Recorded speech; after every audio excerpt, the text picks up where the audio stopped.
花莲目前正在分开花莲193县道新城路段，施工单位伫最近有伫咧甲原遗址附近挖到古物，文化局是已经依法来要求停工，初步判断是新石器时代遗址，准备要来进行考古。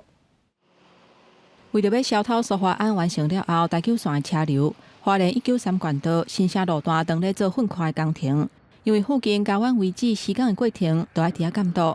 伫11月11日。工程人员有挖到灰鸦片、甲石器等等的古物。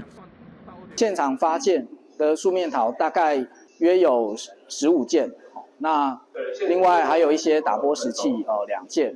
那它的年代大概是距今是在800到200年前，是属于铁器时代的一个文化类型，被人称作是阿美文化。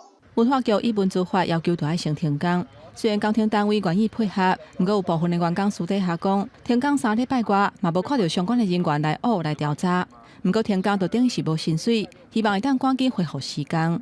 我们目前是暂时停工，要经过有关单位他们调查完毕之后，才有办法复工。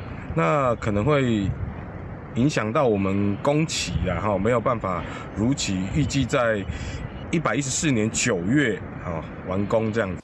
文化局讲，会交所外包研究单位办理考古遗址的事项，期停差不多2个月，后续会看结果来评估应对的策略。